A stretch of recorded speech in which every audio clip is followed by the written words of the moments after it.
Buongiorno, benvenuti alla TG Sicilia, le principali notizie. Una semplice rosa rossa sulla tomba di Pippo Baudo nel cimitero di Militello. Marmo nero è il solo cognome nella cappella di famiglia. La figlia Tiziana, grazie per l'affetto. Papà, un uomo per bene. A Palermo, primo caso sospetto di West Nile in Sicilia. Il virus in una paziente ricoverata al Policlinico. Necessari altri esami. Nel frattempo la donna è stata ricoverata in terapia intensiva. A Canicattì, 2 bare deposte sulla terra, un uomo e la sua bimba di 11 mesi, vittime dell'ultimo naufragio al largo di Lampedusa. Il funerale tra lacrime, preghiere e il dolore straziante di una giovane donna, madre e moglie dei defunti. A Ragusa un albergatore ha respinto con una mail una turista israeliana accusandola di approvare la guerra a Gaza. La donna sconvolta ha raccontato il gesto ai media israeliani. A Caltanissetta gara di solidarietà e inclusione, consegnato dai cittadini un nuovo scooter al venditore ambulante bengalese che 2 giorni fa aveva subito il furto del motorino. Politica, il presidente Schifani prepara il ricorso al TAR contro l'arrivo voluto da Salvini di Annalisa Tardino all'autorità portuale di Palermo ed è gelo fra il governatore e il ministro. Catania, l'egittologo superstar Zahi Hawass presenta il suo nuovo libro e svela gli ultimi segreti affiorati dagli scavi nell'Egitto dei faraoni.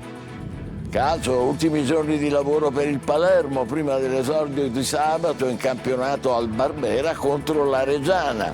Il Catania deve fare i conti con alcune assenze. Sul mercato si cerca un attaccante, l'obiettivo è Caturano, ma il Potenza chiede un indennizzo.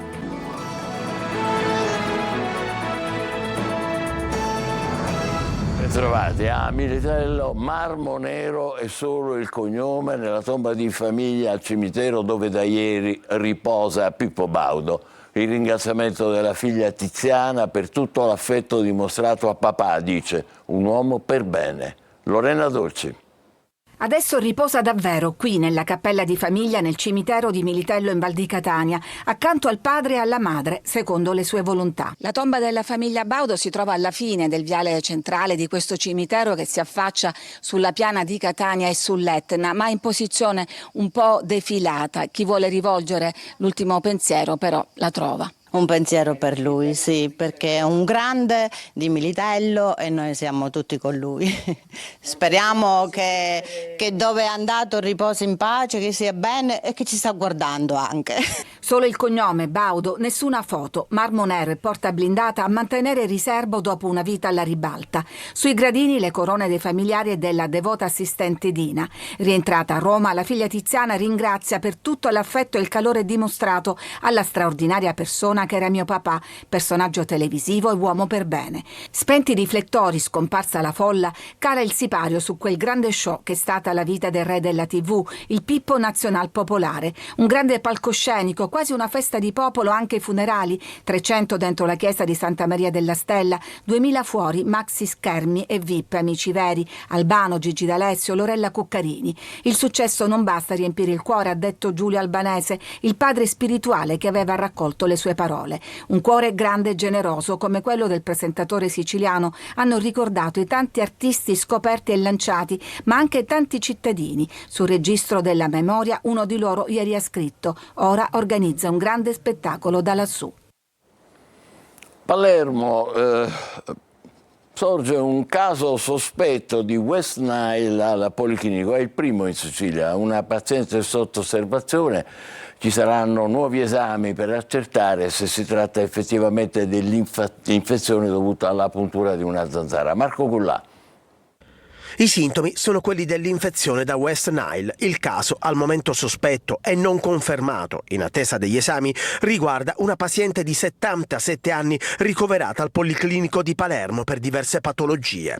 Insieme agli esami è stato eseguito anche un test per verificare se avesse anche un'infezione causata da un virus attraverso la puntura di zanzare infette. Risultato che avrebbe dato un flebile responso positivo che dovrà essere confermato nei prossimi giorni. Nessun allarme al momento, dal Policlinico non emergono ulteriori riscontri, ma è ovvio che se il caso di West Nile fosse confermato, il virus potrebbe essere arrivato anche in Sicilia. Il periodo di incubazione della malattia va dai 2 ai 14 giorni, ma nelle persone con sistema immunitario compromesso può arrivare fino a 21 giorni. I sintomi, qualora l'infezione non fosse asintomatica, nel 20% delle persone si manifestano con influenza, febbre, mal di testa, dolori muscolari, nausea e vomito. E poco fa si è appreso che la donna adesso è stata trasferita in terapia intensiva, sempre al Policlinico di Palermo. Le sue condizioni purtroppo sono progressivamente peggiorate.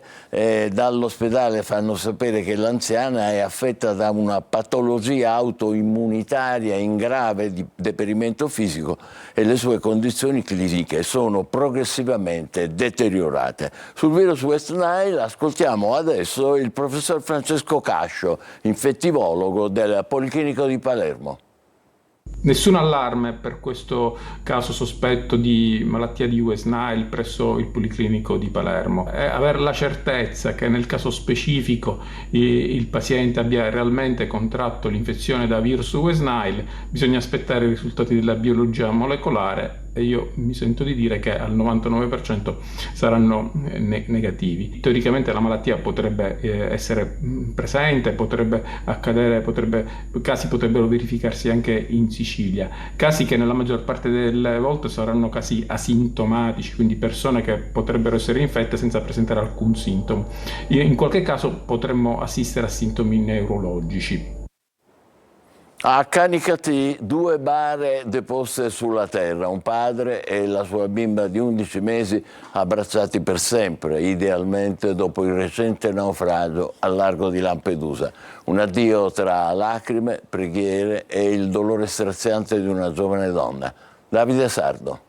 Ha pregato con le mani al cielo senza mai smettere di piangere. Uba, giovane madre somala, ha detto addio al marito e alla figlioletta di 11 mesi, morti nel naufragio al largo di Lampedusa. Nel cimitero di Canicattì le 2 bare deposte nella nuda terra, quella piccola, bianca, adagiata trasversalmente su quella del papà, come se lui continuasse a tenerla sulle ginocchia. Un'immagine che ha stretto il cuore dei presenti. Accanto alla giovane donna, sorretta in più momenti dall'associazione Memoria Mediterranea, un piccolo peluche, un gattino lasciato sopra la bara della bimba come ultimo segno d'amore. Dalla terra alla terra, viviamo sopra la terra, poi torniamo sotto la terra. Purtroppo è l'ennesima tragedia che noi viviamo e tutta la provincia di Agrigento. Non è facile accettare queste perdite umane, ma maggiormente quando si parla di bambine e prendendo una bara così piccola, bianca, il cuore effettivamente si spezza. Per cui Canicattì ha voluto dare veramente un tributo altissimo a queste vittime di questa ultima traversata, anche perché non può essere che loro vengono a cercare la pace, un po' di lavoro invece trovano la morte. Una cerimonia straziante che ha unito preghiere, lacrime e silenzio. Restano una madre distrutta dal dolore e 2 vite sepolte nella terra di Canicattì, spezzate dal mare che ancora una volta si conferma confine di morte.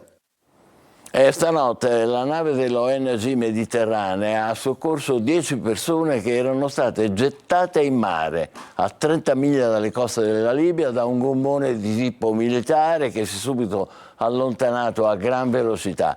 I migranti, raccontano i soccorritori, hanno rischiato di affogare vittime della spietata crudeltà degli scafisti che li hanno volutamente buttati in acqua. Ora sono tutti al sicuro, assistiti dalla nostra nave Mediterranea e ricevono le cure necessarie.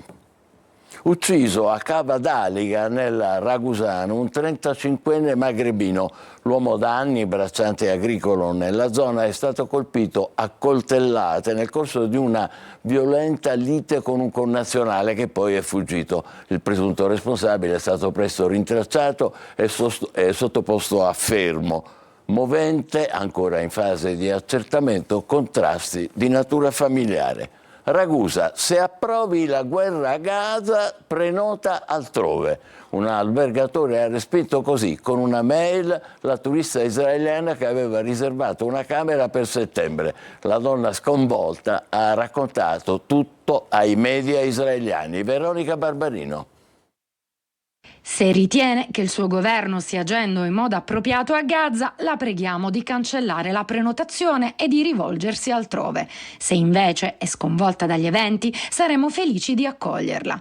Si è vista recapitare questa mail Yulia Sharitz, israeliana, dopo aver prenotato un soggiorno per settembre a Ragusa. La turista, sorpresa e indignata, ha preferito annullare senza rispondere e ha affidato le proprie considerazioni ad un sito di notizie israeliano. Ho prenotato altri 5 hotel in Sicilia e tutte le prenotazioni sono state confermate senza alcun problema, racconta. Dall'altro canto, il titolare della struttura sottolinea che non vi è nessuna forma di razzismo in quel gesto, ma solo la condanna di ogni guerra e ogni forma di violenza. Se la signora avesse preso le distanze dall'operato del governo israeliano, l'avrebbe accolta volentieri. Non si tratta di un caso isolato. Dallo scoppio della guerra di Gaza, altri hotel europei avrebbero rifiutato ospiti israeliani. In Belgio, un hotel ha cancellato una prenotazione sostenendo che gli ospiti stessero commettendo crimini di guerra, mentre un hotel svizzero ha fatto valere la propria politica di non ospitare persone provenienti dal Medio Oriente. Tra libertà di espressione e diritto all'accoglienza,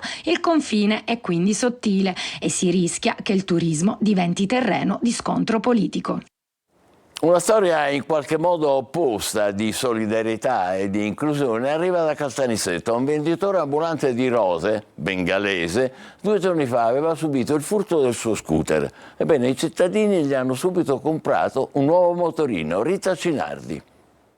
Ad ogni no risponde con un sorriso, così si è fatto apprezzare e voler bene dalla comunità nissena Abdul Basid, 39 anni, venditore ambulante originario del Bangladesh, che i suoi concittadini hanno ribattezzato con il nome di Rosario, e nel momento in cui ha avuto bisogno la città ha subito risposto. Martedì sera, mentre tentava di vendere rose in un locale, qualcuno gli ha rubato lo scooter e in lacrime si era recato in questura per fare la denuncia, ma i nisseni non sono rimasti insensibili e, venuti a conoscenza dell'accaduto, alcuni di loro hanno lanciato una campagna di solidarietà che ha consentito in poche ore di raccogliere ben 2.000 euro. In 2 ore addirittura abbiamo dovuto chiudere la raccolta fondi perché stavano ancora cercando di fare i bonifici per aiutare il Rosario.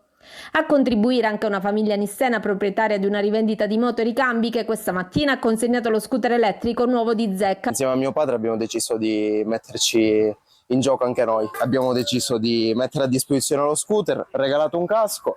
Abdul vive in Italia da 14 anni ed ha un regolare permesso di soggiorno. In Bangladesh ha una famiglia di 6 persone e tutto ciò che riesce a racimolare serve per il loro sostentamento. Caltanissetta, io grazie tutti faranno mio ayati, tutti Dio ayati, tutti faranno bella Caltanissetta, buono, 100% funziona buono, grazie. Complimenti ai ragusani generosi. Altre notizie: una nuova bocca effusiva si è aperta sul flanco meridionale del cratere di sud-est dell'Etna. Ecco, la vedete, ha una quota di 3.200 metri e alimenta un flusso lavico che si propaga verso sud-ovest. Ne dà notizia all'Istituto Geovulcanologico. Questa è la terza colata, dopo quella dei giorni scorsi, segnalate rispettivamente a quota 3.100 metri e 2.980, dove lì continua l'attività effusiva accompagnata da emissioni di cenere vulcanica che però si disperdono rapidamente in atmosfera. Passando al tempo, mentre l'Italia centro-settentrionale è colpita da una forte ondata di maltempo con recenti allagamenti in Toscana, Veneto e Romagna, in Sicilia continua a fare molto caldo, anzi è previsto un ulteriore aumento. Nel weekend le temperature sfioreranno nuovamente i 40 gradi. Politica: con l'arrivo di Annalisa Tardino all'autorità portuale di Palermo e in attesa del formale passaggio di consegne con l'uscente Pasqualino Monti, sale la tensione fra il Presidente della Regione e il Vice Premier Salvini. Da Palazzo d'Orléans Schifani prepara un ricorso al TAR ed è gelo fra la Regione e il Ministero. Maglio Viola. Nessuna ricerca di chiarimento, nessun commento ufficiale. È calato il silenzio all'indomani del primo intervento di Annalisa Tardino, ex segretario della Lega in Sicilia ed ex europarlamentare, nominata dal ministro Salvini commissario dell'autorità portuale della Sicilia occidentale. Ieri la Tardino ha provato a spegnere le polemiche, da una parte annunciando una gestione in continuità con quella di Pasqualino Monti e incontrando per primo il segretario generale dell'autorità portuale, quel Luca Lupi che Schifani vorrebbe al suo posto e che da tutti è considerato una sorta di braccio destro proprio di Monti, insomma l'uomo della continuità. Dall'altra parte ha lanciato due messaggi chiari: l'autorità portuale della Sicilia occidentale sarà la longa manus in Sicilia del governo Meloni, e poi non ho paura dei ricorsi, ho fatto l'avvocato per 21 anni, ci sono abituata. Ma le parole di Annalisa Tardino sono cadute assolutamente nel vuoto. A distanza di quasi 24 ore infatti non arriva nessun commento da parte del governatore della Sicilia Renato Schifani, e non è solo un silenzio ufficiale ed istituzionale. Non c'è una parola che filtra dalle stanze di Palazzo d'Orléans, neanche a microfoni spenti, se non la conferma che si sta lavorando al ricorso al TAR contro il decreto di nomina di Tardino per presunti profili di illegittimità. Nel frattempo nessun contatto, diretto o mediato, tra il Presidente della Regione e il Ministro Matteo Salvini, un gelo istituzionale mai visto durante gli ormai quasi 3 anni del governo Schifani. Abbiate maggiore cura dei vostri figli.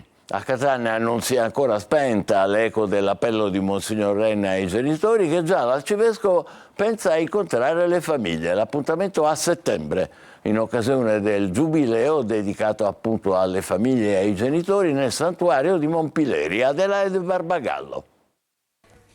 Dal balcone del Museo Diocesano il forte sprono dell'arcivescovo di Catania ad aver maggior cura dei figli. Ancora pochi giorni e Renna incontrerà le famiglie. Il 6 settembre nella spianata del santuario della Madonna delle Asciara di Monpileri per celebrare il giubileo dedicato proprio a loro. Esattamente, fra tanti giubilei della nostra Chiesa di Catania non poteva mancare il Giubileo Diocesano delle Famiglie in un luogo a me molto caro, il Santuario Madonna della Sciara, lì dove la lava ha distrutto tutto, è risorto un luogo a noi importante. Infatti il messaggio del Giubileo è: la speranza dell'umanità passa attraverso la famiglia, e la famiglia è il luogo primario in cui si genera la speranza, e questo a cominciare dalle giovani coppie, tant'è vero che ci sarà l'incontro di tutti i giovani sposi a indicare che voi siete importanti per la Chiesa, per il mondo. Dalla famiglia, solo da famiglia, è possibile iniziare a sperare in questa umanità fortemente turbata dalle guerre e dalle violenze. Tantissime le realtà chiamate a parteciparvi, movimenti, associazioni, fino a chi si è sposato da poco. Entro il 24 agosto è possibile aderirvi. Conoscere il numero di quanti si ritroveranno insieme è importante, spiega Don Bucolo, perché l'arcivescovo vuol dare a ciascuno un segno da portare a casa. L'egittologo superstar Zahi Hawass a Catania presenta il suo nuovo libro e svela i segreti affiorati dagli scavi più recenti in Egitto. Lo ha incontrato Eva Spampinato. Lui è una vera star dell'archeologia mondiale, già ministro del turismo egiziano, il più celebre volto televisivo dell'egittologia. Difficile guardare un documentario che parli dell'antico Egitto senza trovare all'interno un'intervista a Zahi Hawass, in questi giorni in Sicilia per presentare uno dei suoi ultimi libri. My life is... La mia vita è lavorare, fare scavi, fare scoperte e scrivere libri. I misteri dell'Egitto, il fascino delle piramidi, le storie dei faraoni, da sempre hanno incuriosito le persone, non solo gli appassionati di storia antica. E Hawass, moderno Indiana Jones, in 30 anni di scavi e ricerche, ha contribuito anche a riscrivere la storia. La scoperta più importante che ho fatto quest'anno è stata la città d'oro a Luxor e anche la ricerca all'interno delle piramidi di Cheope, ma il mio sogno è quello di scoprire 2 tombe. La prima è quella di Imhotep, il primo architetto che ha costruito le piramidi in pietra, e proprio ora sto cercando la sua tomba a Saqqara. La seconda tomba è quella della regina Nefertiti. Cerco la sua tomba nella Valle dei Re attraverso il suo DNA. Tra misteri, suggestioni e fantascienza c'è una domanda tanto ricorrente quanto nazionalpopolare che non potevamo non fare a Zahi. Ma davvero c'è la mano degli alieni nella costruzione delle piramidi? La gente ama sognare. Io stesso ho trovato le tombe dei costruttori delle piramidi ed erano tutti egiziani, non schiavi. Abbiamo scoperto un importante papiro 5 anni fa dove erano indicati i dettagli della costruzione della piramide di Cheope. Hawass incontrerà il pubblico siciliano domani a Siracusa e sabato 23 ad Aci Castello. Beh, importantissima la figura del professor Hawass. Adesso la musica con Fabi Fibra che incanta Agrigento in una tappa speciale del tour estivo che lo conferma protagonista assoluto del rap italiano. Davide Sardo.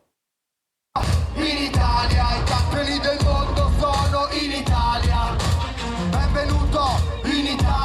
Agrigento in delirio per Fabri Fibra. Alla Live Arena dello Sport Village il rapper ha infiammato il pubblico con un concerto che ha confermato il suo stato di grazia. Sei nato e morto qua, è nato qua, è morto qua. Ci sono cose che nessuno ti dirà.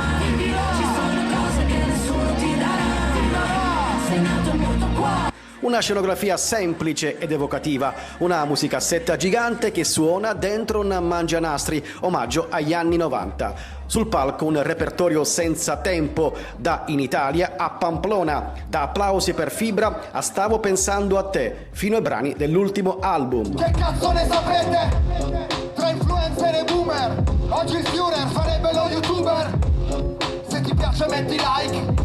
Il tour estivo di Fabri Fibra, che oltre ad Agrigento in Sicilia tocca Catania, trascinato dal successo di Mentre Los Angeles brucia, disco d'oro, sta registrando ovunque migliaia di presenze. Un nome che non conosce mode effimere, Fabri Fibra resta una certezza del rap italiano. Aia, mangio piccagna, sto a tre piragna, studiavo le sue gambe in fondo all'aula magna, merito un premio perché scrivo con impegno, ma mica al tempo, intendo te. Adesso il nostro break, tra poco il calcio, tra novità di mercato e preparazione ai campionati. Vi aspetto.